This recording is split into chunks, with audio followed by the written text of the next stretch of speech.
All right. Welcome back to another hour of Scotch Hour. I'm Noah. And I'm Jesse.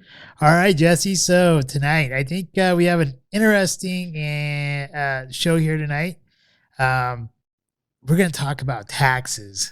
And I know that doesn't sound like a fun thing or anything like that, but I think it's going to be an interesting conversation, to say the least. Especially for those who have waited until the last moment to file our taxes. Exactly. If you're one of those people. I mean... And I think tonight, yeah. And from there, silence says a lot. Yeah, it does. And we also have our new segment here, which is Get It Together, and our shout outs, restaurant review. And we have going in for this evening for our scotch is Glendronach 12yr.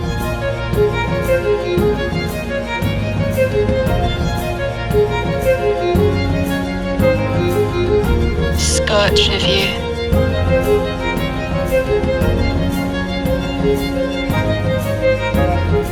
All right, this evening scotch, the Glendronach 12yr single malt scotch from Highland. This is looking pretty good, no joke. Got this deep burgundy colored tin, as well as a very nice looking bottle, similar, deep in color. This scotch, the house was founded in 1826 by James Allardyce, if I'm saying that right, and has been all around the block as far as owners and participants in its management since that year, 1826, the year of my Lord. The year of your Lord. But looking forward to trying this single malt Scotch whiskey. And, you know, it used to be part of the group that was also part of the last few Scotches. A couple of the last few Scotches, we had the Benriach Scotches, the Smoky, and the regular 10. They have a whole line of scotches, as does Glendronach, but man, does Rachel Berry have like a little bit of influence on this one? That is my understanding. A little bit of influence upon this wonderful scotch too. Supposed to be sweet because of those, you know, ex Jimenez and ex Oloroso Spanish casks. Could be delicious. It could be. And I don't know if you mentioned this, but it is the second whiskey produced under the excise tax of 1823. I figured I had to point that out since we are going to be talking about taxes. That's interesting. It's a good point also because apparently they had the first license as far as a distillery in Scotland as well. Oh, there we go. Yeah, damn it. You have to get a license so that you can pay taxes. How jacked up is that? Like, taxes, skip it? So wait a minute. If I legalized a license, do I not pay taxes? I'm telling you, man, it's just redistribution of wealth and legalized so you're theft. saying that $500 license is just another tax? Yeah, exactly. All right. Well, good job, Glendronach. And then in 1960, they were bought out by Teacher and Sons Limited. And at that point, they increased their stills from 2 stills to 6 stills. And then in 2006, they were bought by the Chivas Brothers Limited. All right. And then 2016 kind of brings us to where they are now when they were purchased by Brown Forman Corporation, which includes Benriach. And I can't even pronounce the other one. It's like Glenglasso. Farkless. No Farkless. It's like glass and then is it AUGH. Glasgow. Yeah. Please let us know if we pronounced that right, and then I'll try again. Glasgow. All right. Nailed it. Yeah, nailed it. All right. Well, this Glendronach, nonetheless, with those ex-sherry casks multiple times, matured for over 12 years upon those 2 different types of casks, should be absolutely delicious.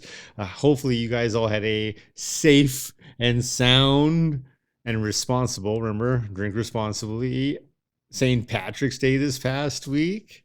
All right. Well, we'll go ahead and proceed with the opening of this fine bottle of scotch. Again, aged 12 years. Next, Jimenez, and Nailed it. Oloroso sherry cask. So they typically give scotches a nice, warm, sweet, creamy finish. Well, what I was gonna say is on the label though, there is some of the past scotches that we've been trying. They've been pretty plain, not a whole lot of stuff going on the label. This one seems kind of busy, but it does look still nice. Yeah, it's very responsible and respectful, mature looking, Sure, I'll go with that. not innocent or ignorant. You know, and some of the tasting notes I've read about this particular one, it seems like it should be something that's drank during Christmas time. As should every scotch. And Thanksgiving and Easter and on Sundays and Mondays. Don't forget Tuesdays or Wednesdays. Then there's Thursdays, Fridays, and So you're saying it Saturdays. should be drank on any day that ends in Y. Why not?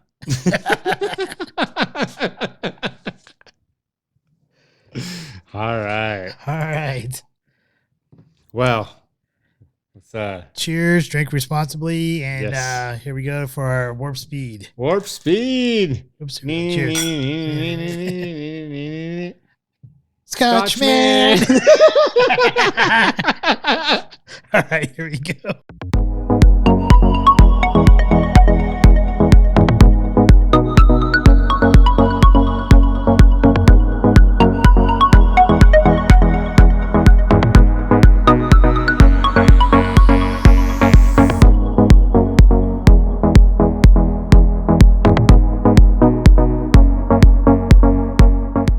All right, welcome back. We just got done doing our tastings here, and I suppose I'll go first just to keep up with traditions over the last few Man, episodes. go for it. This scotch, though, I do have to say, brilliantly straightforward. Is I remember one time I was in Germany, in Hamburg, Germany, pretty close to Christmas time. Is definitely right around winter time. And Not at all what I thought you were going to say. yeah, and so you know when you're going through the Fußgänger zone, where you're in the like the walking mall area there in Heidelberg, in Old Heidelberg, there they have like they'd sell like the mulled wines and stuff, and you can really smell like those like kind of winter or Christmas type spices. And when I smelled this one here, this Scotch, it kind of really just took me back to that time frame and like those that cold weather Christmas spices. And, you know, just thinking of like maybe like opening up, you know, Christmas presents on Christmas morning.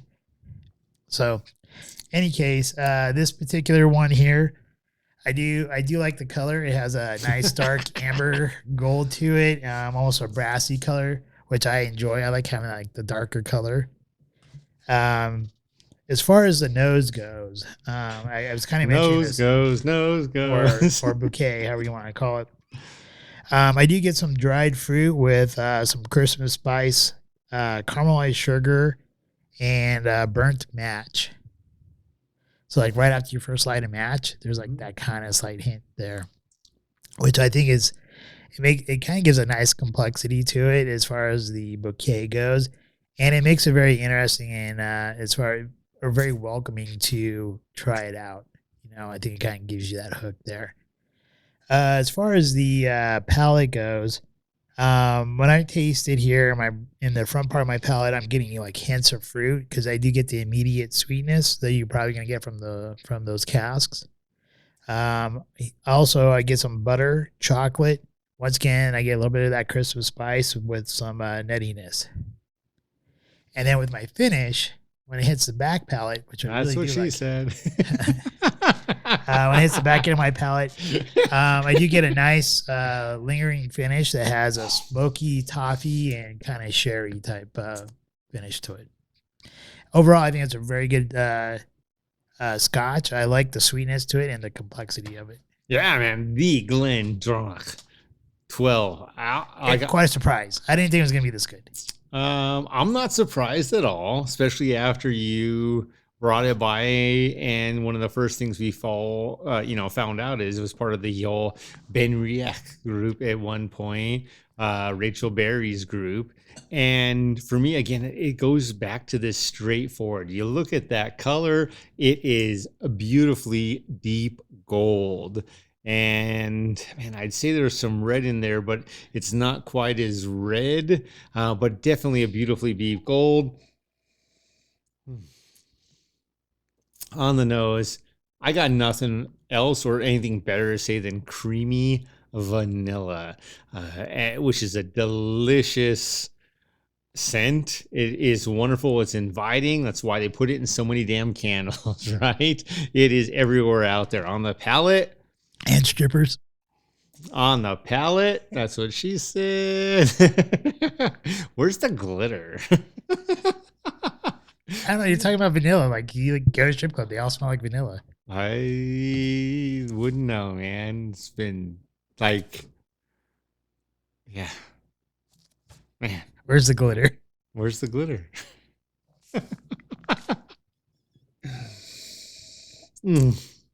On the palate, silky smooth.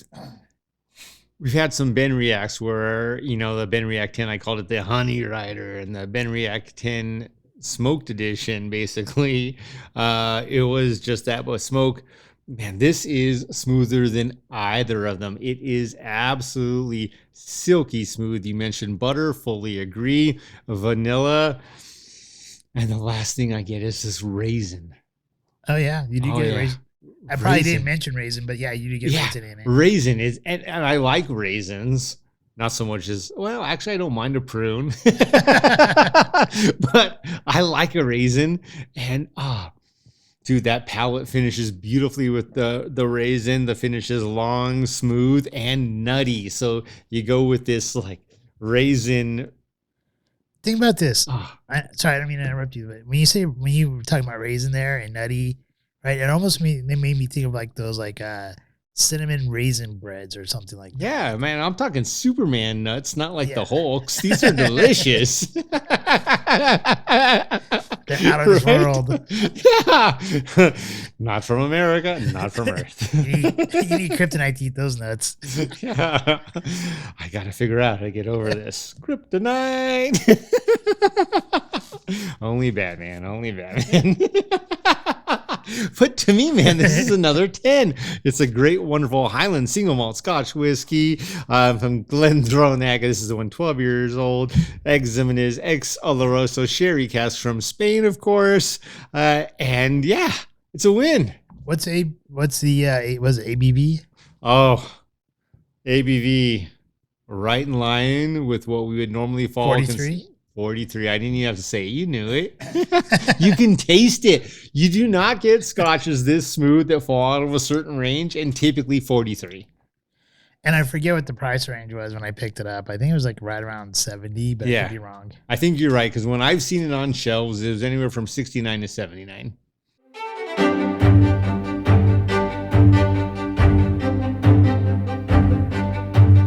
It's time for our shout-outs. Man, my first shout-out, true shout-out, Ferrari Formula One team, Charles Leclerc. Awesome job winning the season opening Bahrain Grand Prix. I do think Verstappen was putting on a pretty goddamn good show, though. It would have been a close race. I don't know that he could have ultimately finished first. It was that close, but nonetheless, super excited about the season. I am ready to go out and buy myself a new Ferrari Formula One shirt for the first time in a while. And Ferrari and Leclerc, thank you for bringing my Ferrari passion back to the sport. I have been a Ferrari Formula One fan since 1983. And, I'm only 21 years old, so I was just, obviously even wasn't even born by that point. But nonetheless, seeing the different things, knowing that Jody Scheckter was the first or the last Formula One World championship driver for Ferrari to win in the 70s at 1979, and then it took 21 additional years for Michael Schumacher to win again in 2000. And they've, not that there haven't been a couple of mixed winners in between there, Kimi Räikkönen, Vettel, but knowing that they have had another little dry spell, not 21 years, but they never give up. I love this team. I love their passion. I love their investment. And I think that's really what you get when you bring emotion and drive into anything, is an actual investment of energy. And some of that is pure passion. Some of that is money. Some of it is, taxes. But either way, lots of different things go into it. And one of those things is also talent and time. And time is the one not to be forgotten. So thank you again, Ferrari and Claire, for bringing another exciting season to Formula One in the inaugural race. Super excited. And when I say inaugural, I shouldn't say that. That's actually not true. But the opening race at the Bahrain Grand Prix for this 2022 season. My shout out is going to go to all the entrepreneurs out there. I just want to say that, for someone to go out there and open up their own business, it does take a lot of courage and strength, even though they may have a lot of doubt going on in their minds. They have to go and kind of put their necks out on a ledge and just take that leap of faith, saying like, hey, hopefully this will work for me. They never have any guarantees going in there. With any kind of position, whether any kind of, business that they create, whether it be a brokerage or a retail store or a consulting firm or anything like that. I just think it takes a lot of gumption, I guess, just to be testicular fortitude. Yeah, we can go with that. To be able to take that risk out there and to succeed, or even to fail. And so I just want to give a shout out there to all those entrepreneurs. All right. All I can say is, once again, get it together, Biden. What are you doing wasting all this money, affronting our forces, acting? I mean, maybe it's winning. Maybe people believe this, you're actually doing something, but spending all this money, wasting all this money, putting forces in foreign countries, pretending that we're supporting Ukraine as we continue to watch them encroach upon the halfway mark of, Russia upon the halfway mark of Ukraine now. No matter what side you take, it doesn't even matter. Once, hey, this is my get it together, also Americans or world viewers. Once you realize Russia is past the halfway point, we're not going back in and pushing them back. We're just waiting for them not to pass the next new Russian border, which is currently the end of Ukraine, before it reaches the rest of Europe. So get it together. Anyone who believes Biden did anything that was actually positive. He walked out of Afghanistan with his tails behind his legs, left weapons, legs, left weapons, millions of dollars, hundreds of millions of dollars of weapons for them, probably ended up in Russia, who knows. We found information that all sorts of countries, especially Germany, are selling weapons to Russia after we've gone into this accord. Wow. So just viewers, please don't be blind. Get it together. Please pay attention. Realize that all these false chest puffs are just that. It's a guy at the gym who hasn't seen the next biggest ape come around the corner. All right. So mine is to corporations or businesses.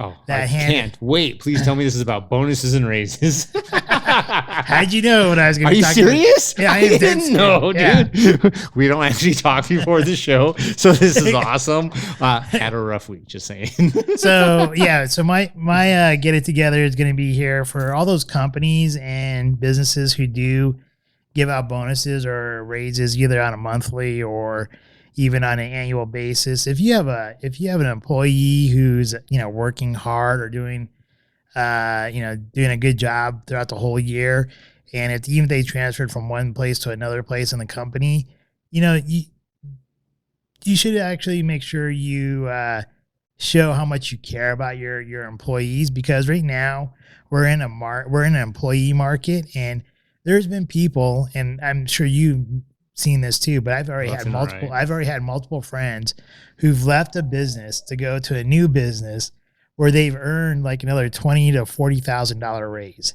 And that's just, and doing basically the same thing that they were doing at the old company.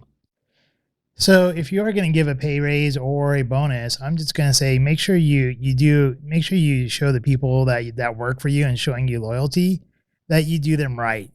Because if you're not giving them the right kind of pay raises or the right kind of bonuses, there's a high probability that they're going to go seek somewhere else to go work, because right now they can find someplace else to go work. And so here I'm just going to say, just get it together. I think that's an amazing get it together, because I know, and you know this too, I've been offered positions to go make more money. And I have this foolish level of loyalty, which everything has an end. Everything has a point where it won't go any further.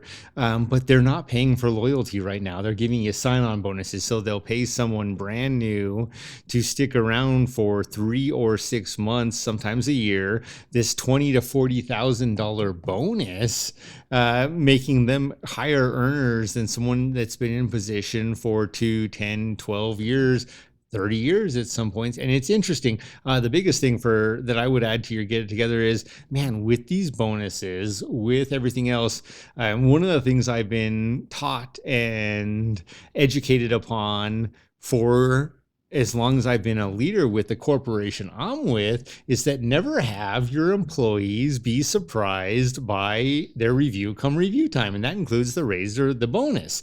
And man, I was shocked, staggered, and disappointed this year. And to me, after all these companies and corporations came out and they're like, we had the best year ever, la, la, la. And then I had all these surprises, negative. It's just like, wow.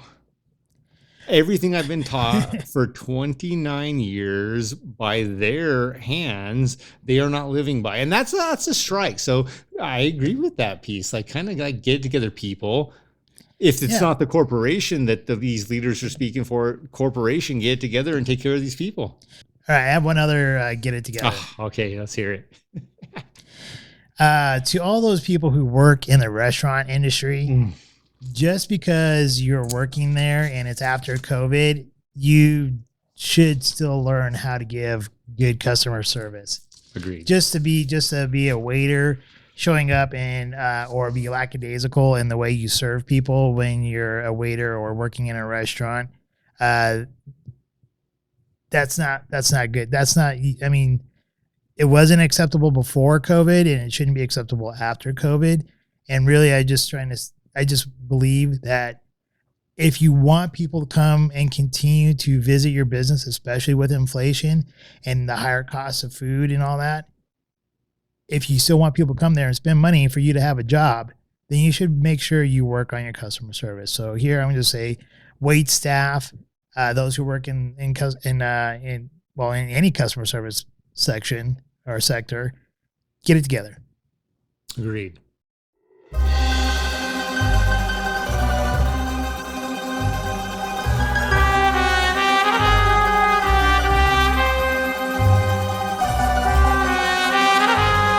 Restaurant Review.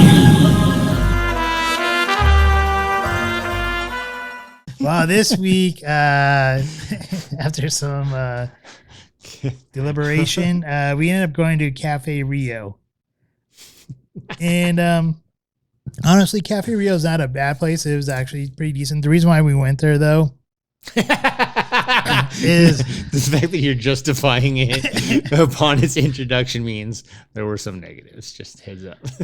Well, here's the thing. Like, I kind of suggested it because I used to go to it quite often or quite frequently when I lived in Utah, and it was a pretty decent fast food place, and they usually had decent customer service for a fast food place, and their food's normally really well done, and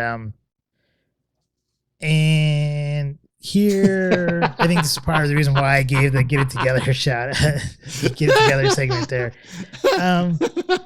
The food there, I thought was still really done. The food was still well made. I still enjoyed it. It was pretty similar to the food that I found to be pretty normal in the Utah version of Cafe Rio. The part that was kind of lacking there was a little bit of the customer service as you're ordering your food, and that was kind of a put off to me, because that wasn't to the same standard that I was used to when I used to frequent the place in Salt Lake. Yeah, and we're talking about the location a little bit south of Arapahoe on Broadway. And I would say, as far as no, I wouldn't disagree. It wasn't bad food. The food I actually think was probably an 8. Honestly, the food was good. I had the steak nachos and an extra order of chips and queso. No complaints about the food for the price. $13 for the nachos, another $6 for the queso and chips, all worth it. So $20 altogether. The environment was not great, and it's always interesting because you can really tell about an environment when people come in and out and it's been a colder day and you get that cold brush of air no matter where you are in the restaurant. A bad environment, just poor planning, ways around that, double doors, a number of things. Don't seat people right there. Create a wall between the door. Create a barrier of some sort. So the environment was, to me, a 6. The value, again, was probably a 7. But the service, and as I really start to think this, you think about a middle bar, a service, no matter where you go, you have 0 expectation or top expectation. And then there's that middle barrier where you don't expect anything better or worse. And that's where this was. The service here was a 5. It wasn't great. But the food, to me, again, like, man, food was an 8. I had 0 complaints. Overall, because of the service, though, it's going with the 7. I wouldn't not take a first date there, but I would not go out of my way to go with a first date. I would go with a friend just for a chat, take a sunny day. Don't go to this particular location if it's cold outside or you'll get that cold blast, which is just not fun when you're trying to have a warm, inviting dinner or lunch or breakfast, whatever you may be going there for. And yeah, overall is 7. So yeah, I would give you that. If I was in high school or maybe even college, I'd say that's an acceptable, maybe first date place. As a someone as a professional now at this point in time, I'd say no on the possible first date. Maybe like a follow up date or something like that, or like you've been dating someone for a while, or you're already married or something like that. Then sure, definitely a place to go meet up with friends. Overall though, I guess I'd give it about like I don't know, somewhere between 6.5 to a 7. Normally, I like if I was still living in Utah and I got that normal kind of customer service I was used to, I definitely give it like a 7 to 7.5. But being in the location we went to, how far we had to drive to get there, and the so customer service, it kind of pushes it down for me a little bit.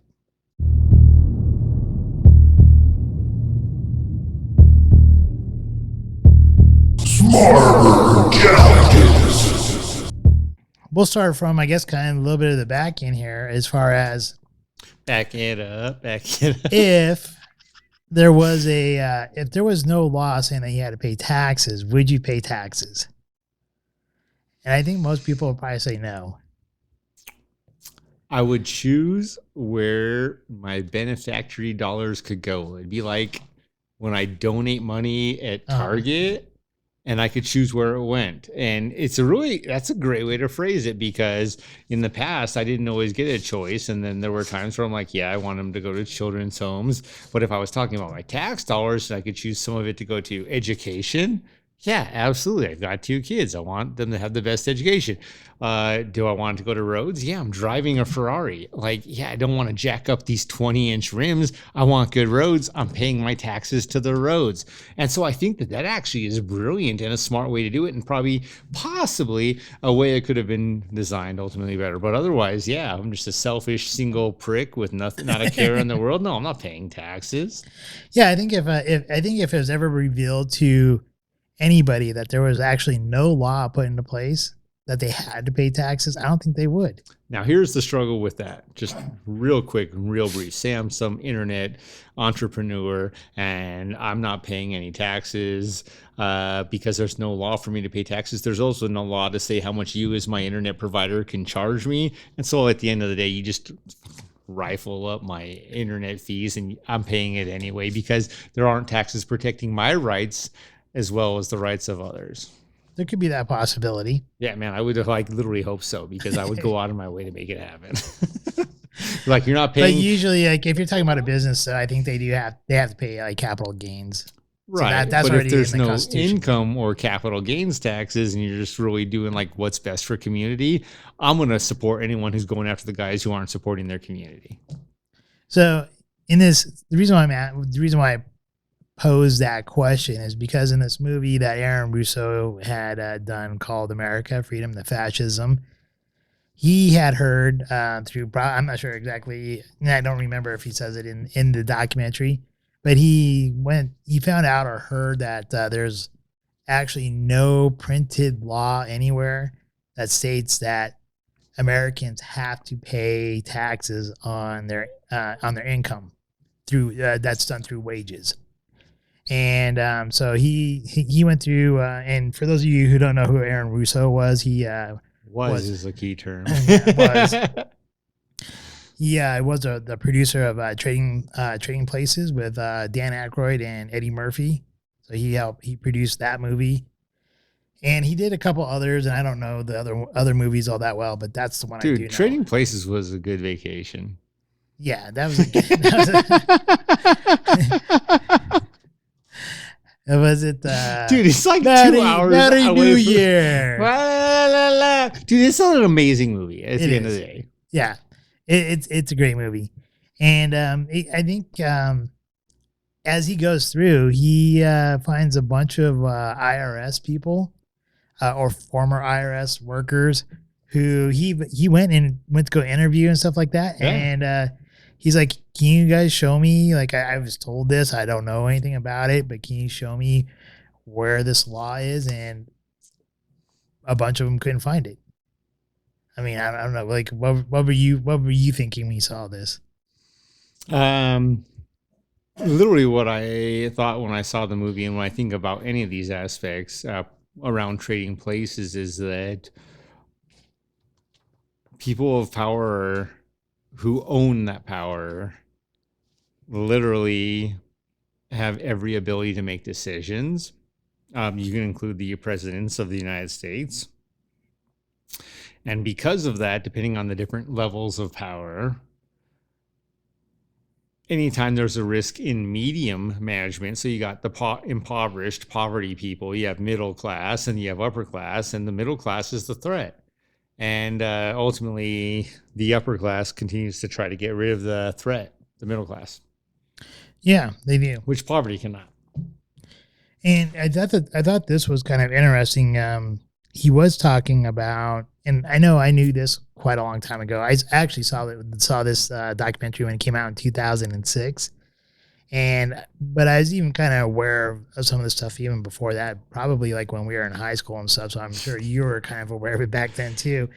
And I think it's kind of weird how a lot of people don't know this, but like the Federal Reserve Bank is not part of the U.S. government. It's a privately owned bank. It's kind of weird when we went away from the gold standard, and they literally have made so many movies about it, starting with,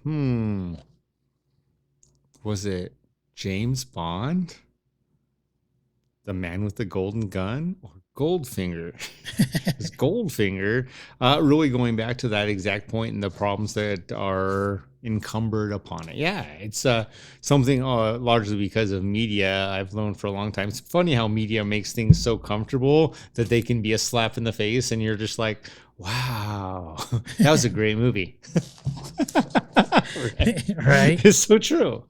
A lot of times in the media, they'll show, like, they'll announce it or tell you about it in the movies or TV shows and stuff like that. And people are just kind of like zombies. They don't pick up on it. Yeah. It's like, oh, hey, guess what? There might be an outbreak. Okay. No, we literally had a movie a decade ago about an outbreak. Talked about how we could solve it without there being a big problem. And we made it a big problem anyway. So they're talking about in this. So he talks about like about the Federal Reserve Bank and how really the true coup d'état really happened in 1913 when the Senate passed the law or passed the bill, I guess, if you will, to allow for a central bank during the Christmas break when most of the senators were at home. I mean, that's just good business. Wait, no, it's not actually good business. Well, I guess it's good business smart if you want to pass it through without any. Dude, that's what I'm talking about. Like, let's just say it. Like, okay, let's look at these individuals and figure out if they're tied to possible secret societies? Question mark. and to go with that, it wasn't really so much, I guess, necessarily the Federal Reserve Bank, but it was actually the 16th Amendment. I guess that's what it was. And that's in the 16th Amendment.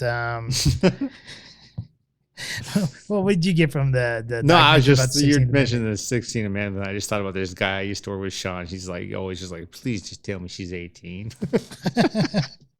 Please be 18. Please be 18, just like in Talladega Nights. So the 16th Amendment, for those of you who don't know what it's about, that's the supposed law that was passed saying that the government could tax you on your income.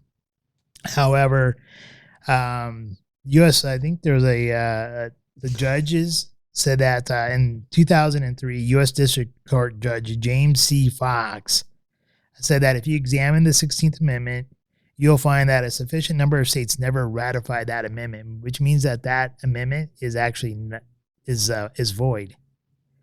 But yet, we still pay income tax today. I don't know, man. I don't have an argument. Like, it's just what happened. It's like, well, the cop decided I looked like the guilty one in the accident, and I got the ticket. Well, you can fight it if you're rich.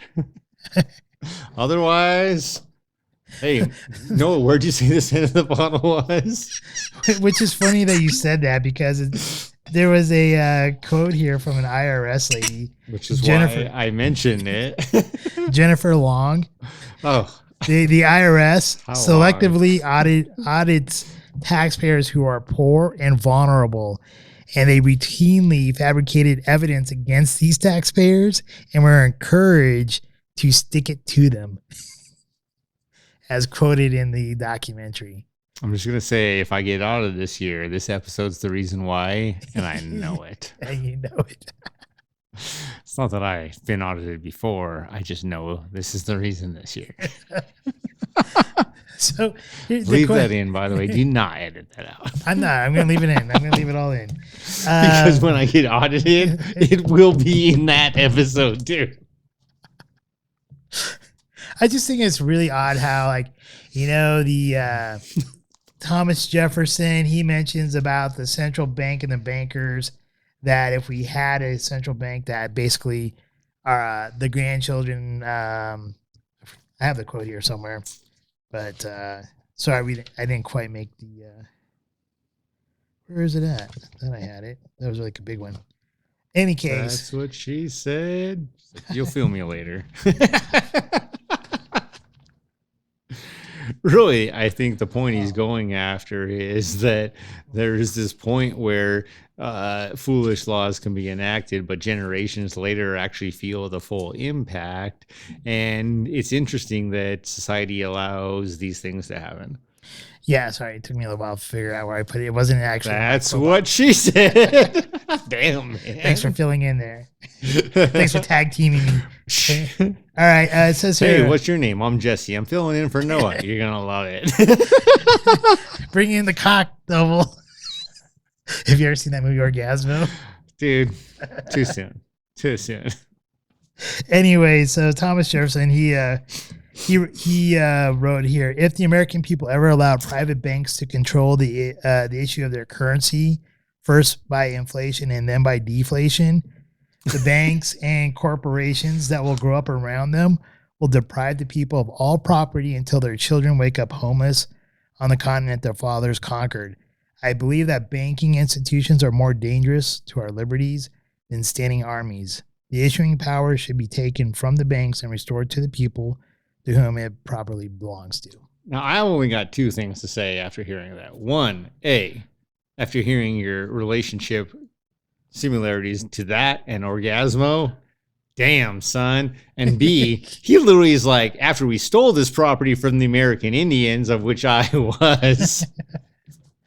Aren't you still? Yes, that's what I mean. You said was. I'm asking if you still are. Yes, of which I am in lineage of, but we're like losing more of what we stole. What? It's so jacked up. What he's really saying is we're paying tax dollars we shouldn't be paying after we stole this land from the American Indians. So we stole the land, or not we, because we weren't alive then. No, your people stole the land. My people lost the land. And now we're both paying taxes that we shouldn't be paying. And the bankers are stealing it from us. Yes. How did that happen? I think because of corruption. Indian chiefs, while smoking peyote, consider central bank.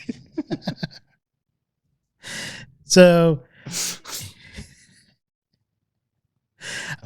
here, I just find it really like,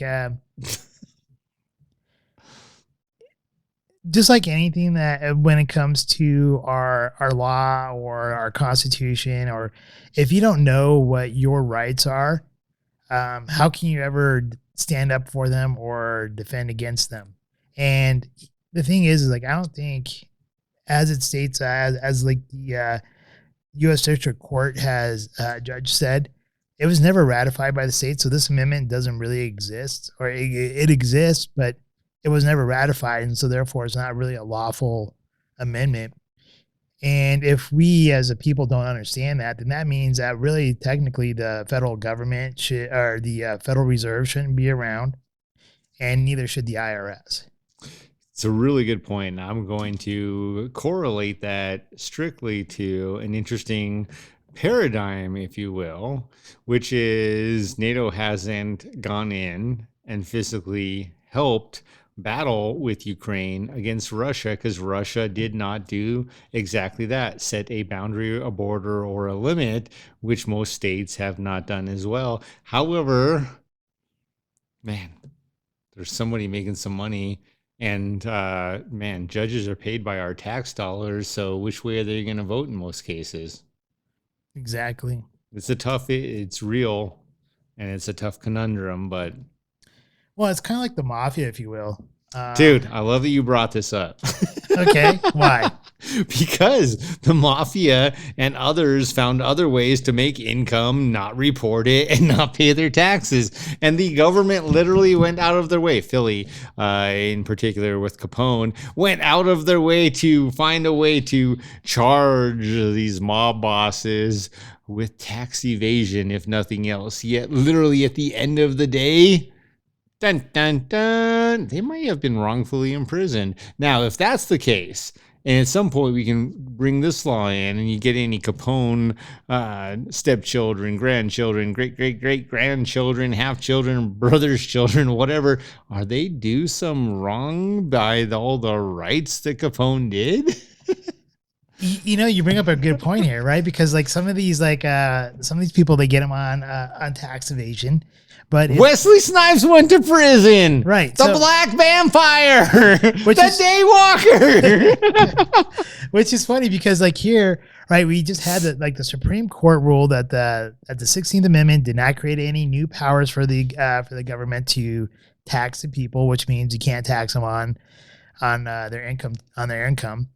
And then the states never ratified it. So once again, the 16th Amendment should be void. However, the lower courts, for whatever reason, they don't seem to uphold what the Supreme Court has said. And that's how these people are going into getting thrown into jail. And you make a great point. Like if you make money, right, illegally, I guess, or allegedly illegally with Capone, how can you be evading taxes unless it's a business and it was capital gains taxes, which would then be, something that is in the Constitution and that it would be legally needed to be taxed. Here will forever be why Capone is in my heart, and my struggle is within his actions and his imprisonment, is that he still to this day fed more mouths during the Depression, the Great Depression, than the soup kitchens or any other government agency did. So his taxes to go to prison for that after his deductions would have far exceeded any that the government had. I call bullshit. Literally, how dare you imprison a man that literally did more than the government did? At that point, the government should have made $0. Well, I think if you go back and you start studying economics, what the government did and the policies that they put into place, that actually caused a Great Depression to last longer than what it should have, and really they're at fault because of poor policy making. And so what you're going with Capone doing more for the people is absolutely true in that case. Yeah, I'm just not overcomplicating. I'm saying it. Congress just gave themselves a 21% increase. Congress did not nullify their income during the Great Depression when Capone fed more mouths than the government did. And you know what? Screw them and any of their followers who act that same way, because there are people who do more for the community and still don't write off all those because they're limited, unlike Congress, to their income and their write-offs. So it's been led to believe the central bank, the Federal Reserve, is a Rothschild bank. And here's a quote from a Rothschild here, and back in roughly around 1919. It says, "Give me control of a nation's money supply, and I care not who makes the laws." And that was Mayor Rothschild. I think that's a pretty. I remember back in high school when I think we had Ginsburg as a teacher. Oh, Ginsburg, you were an amazing teacher. If you're still alive, Ginsburg, still alive and watch one episode, give us some feedback. Thank you for Donut Day. That's all I have to say. It's a good day. I forget exactly where I was going to go with this. United Nations. Yeah. We got sidetracked there, and I totally forgot what I was going to say about it. But he had mentioned something about Ginsburg and income in the Rothschild. Give me the money, the banking, and I don't need the power. Yeah, I think he kind of introduced that in one of his social study courses about really that's what it was. That the head person of the Federal Reserve is more powerful than the president of the United States. And it's really true. I mean, whoever controls the money will control the government. And in this documentary, even Aaron Russo talks about how the central banks, it might have been one of the people he interviewed, how they actually really doesn't matter who gets elected. It's really the central bank who's deciding who's going to get elected. It's an interesting way to put it. It's interesting to think about because, man, the only president I can think of out of the last, and at least since Reagan, that went against the banking system. And I know Reagan did, but since then I can't think of one. But the last one that did was Trump. Yeah, all I know is JFK went against the banking system because he wanted to bring back the gold standard, and Reaganomics. A little while later. Yeah, so shortly after JFK did that, he was assassinated. Took 8 bullets to the. Oh wait. A bullet to the head. Thanks, CIA. Yeah, the magical bullet. Dude. And then How did you guys screw that up? And then shortly after, Reagan had started mentioning stuff about the banking system. Also took a bullet. So it's very interesting that I think a lot of times when we see people trying to step out and say things or bring out, or people, I guess should say, people of influence who come out and say things about what's going on, they usually find the short end of the stick. Think about the sharp end of the bullet. Or the sharp end of the bullet. Only the tip. Just for a minute. Just to see how it feels, right, Reagan? And bringing this up here, right? This is something kind of I don't know, there's some conspiracy theories out there that after Aaron Russo did this research and did this documentary, within little over a year, like a year and a couple days, he was dead. He died. Well, you see that in multiple different avenues, much like in James Bond when you're dealing with Spectre and his search for the White King, and what does he ultimately find? Someone who's been poisoned, right? Right. And the love of his life, and then he himself is later poisoned. And spoiler alert, fuck, what a heartbreak for me. Yes. Find out you loved your woman and she always loved you as well, even though there was a separation and you had a kid. So what happens when you're dealing with bad people, right? Man. Good people getting killed by the bad people. And that's the tricky part, is that as long as there's someone more powerful than the bad person you killed that's also bad, you're in trouble. Exactly. So I know we kind of been bouncing around all over the place on this one. That's what she said. But to kind of go back to like these IRS agents that were being interviewed by Russo, there's John Turner, who was an IRS agent, and he thought that there would be an actual law in the books. And after he spoke to Russo, he kind of went back after 3.5 months later and couldn't find any law on the book saying that you had to pay income tax on your wages. And then Joe Bannister, an IRS criminal investigator, he left the IRS after presenting evidence saying that the agency was violating the law and people's rights. And in response to his findings, the IRS gave him a notice saying that he needs to separate himself from the IRS. And then there's another person, Sherry Jackson, who was another former IRS agent. She saw an advertisement in the papers saying that if anyone can actually show proof of the law in written format that you had to pay income tax on your wages, that they would pay them $50,000. So she tried to take up this feat, and after 2.5 years, still couldn't find anything. Which I think is the one thing that they did point out in the documentary. What they did find was that the IRS code is that your income tax is 100% voluntary tax. So, and this was from the Dwight E. Avis, and he said the IRS code for your income tax is 100% voluntary. Your liquor tax is 100% enforced tax. The situation is a different as night and day. So really, it's kind of like it's like a forced. It's not a forced. It's a voluntary law or a voluntary thing to do, but there's no exact law out there saying that you have to do it. And then when you go and ask the IRS, they're very evasive, right?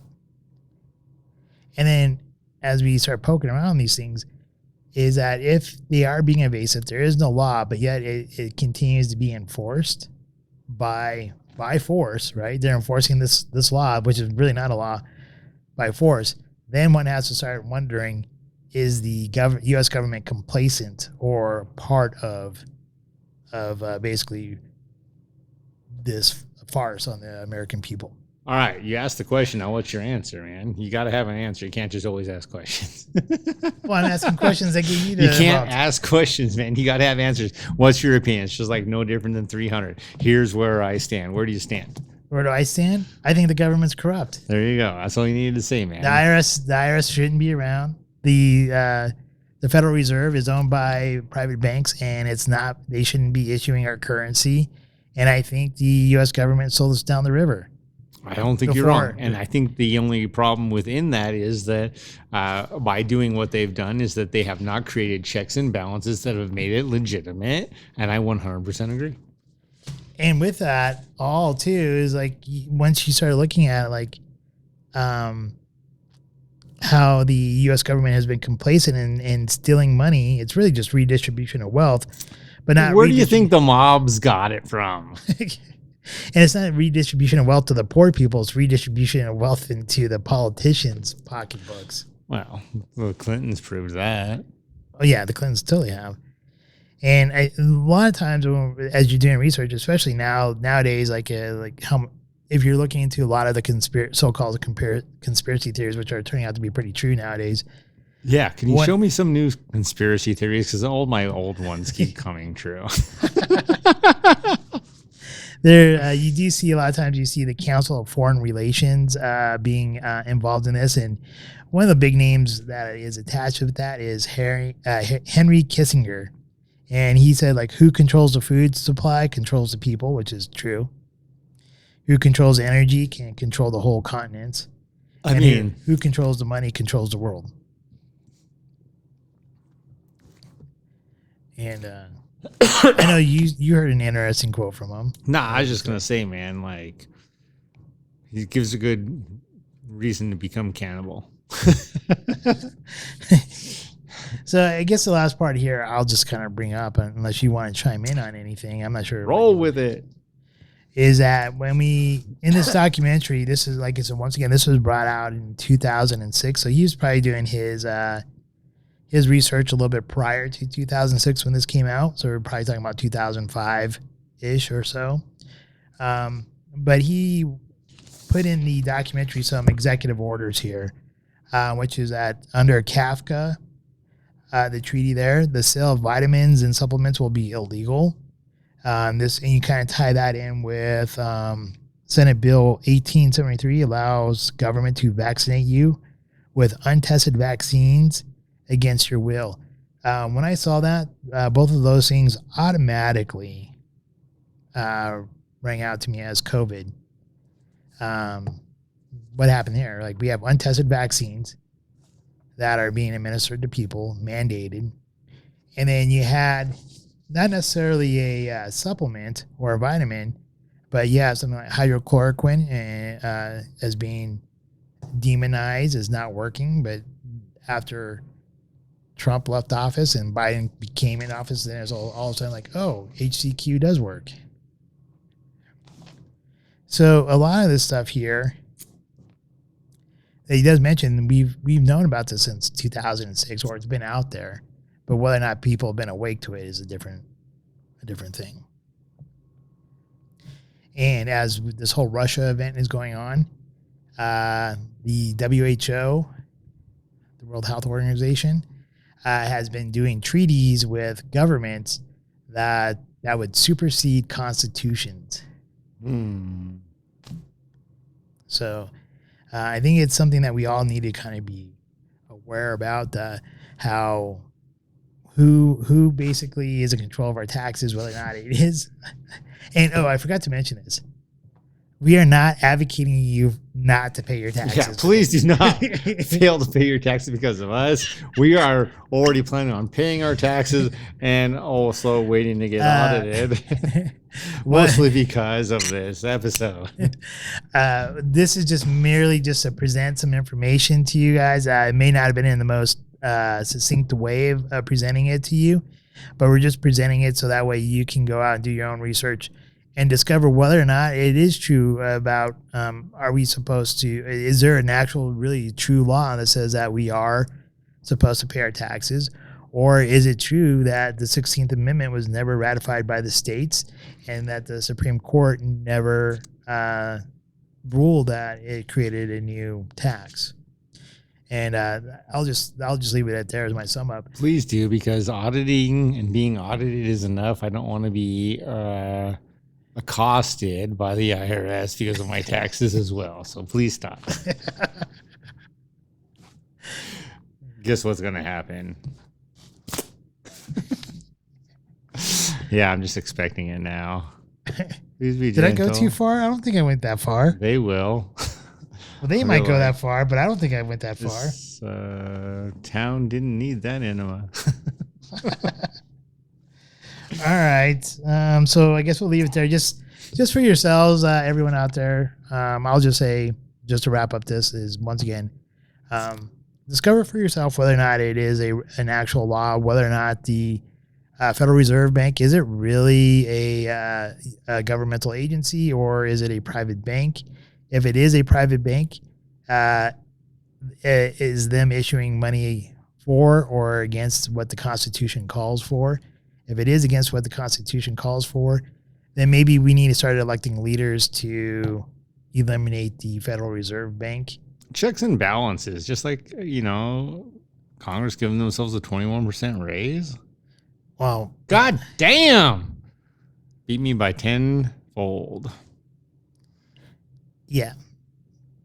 We already know Congress is corrupt. I mean, they kept up with inflation. They were just smarter than apparently me. Let's not talk about like how they make millions of dollars coming out from nothing before they join the Congress. Yeah, I was still trying to figure that one out. Damn it, I chose the wrong profession. So, anyways, It may not be too late. I'm only 21. yeah, you can still run for office. Oh, man. If only I could lie as well as they do. I'm going to start practicing tomorrow, I promise. Hey, promise? by the way, I'm only 21. Started today. All right. Anything you want to say about this topic? No, I think it's a good topic. You guys just be aware. Don't be unaware of different things going on. Take care of your rights.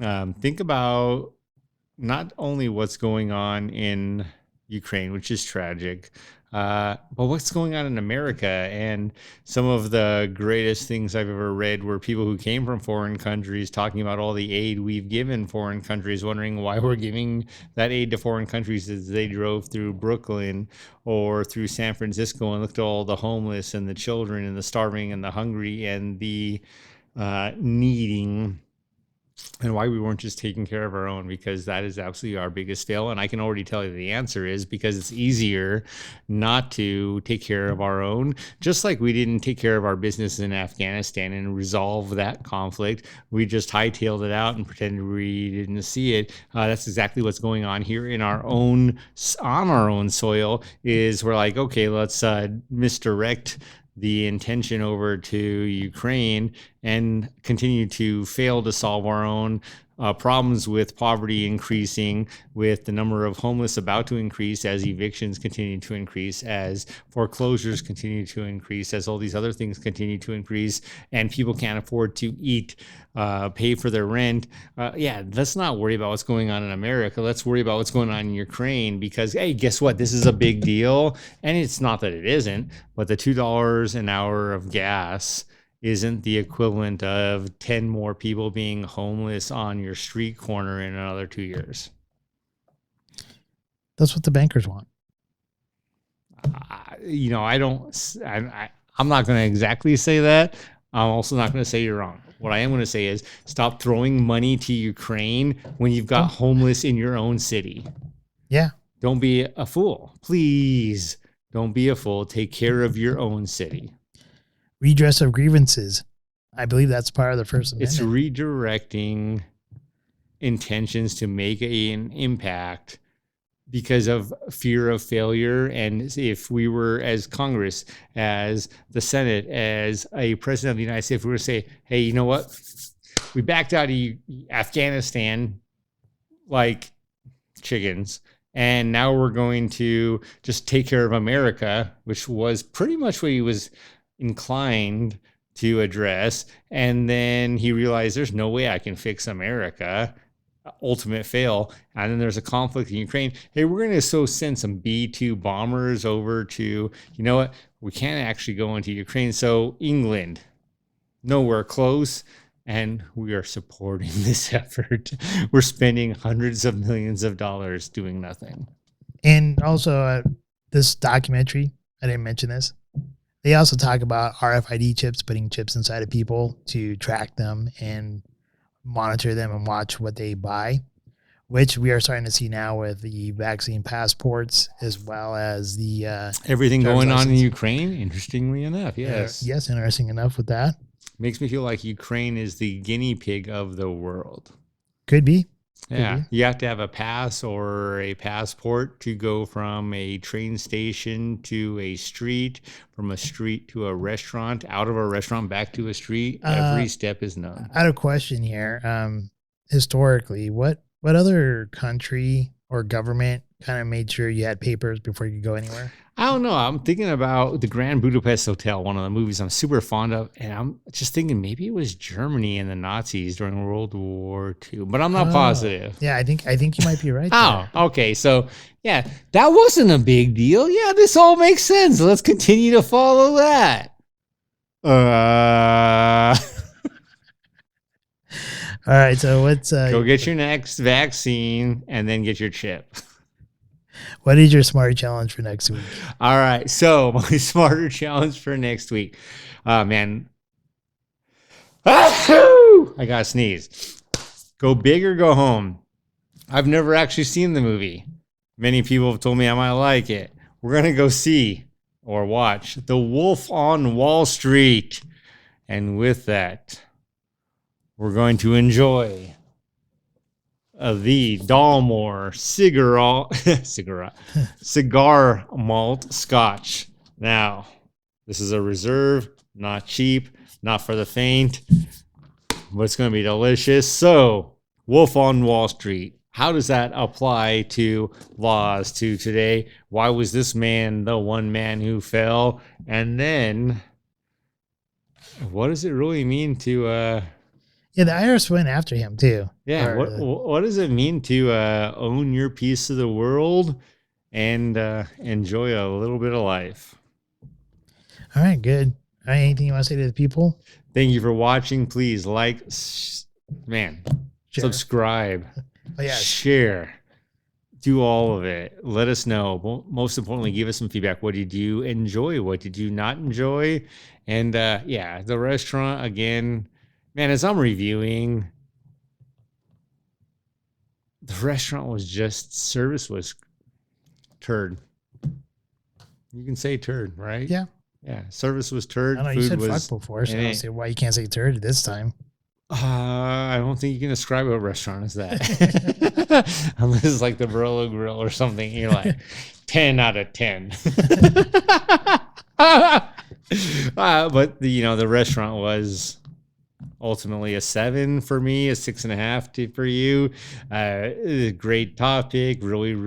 Really consider your rights and where does your money go? What are you supporting? What are you not supporting? Think about your own future when you think about where your money is going. And man, life is great. Noah. Life is great, and drink responsibly. Just to really sum up my side of things, once again, be wary of what your rights are.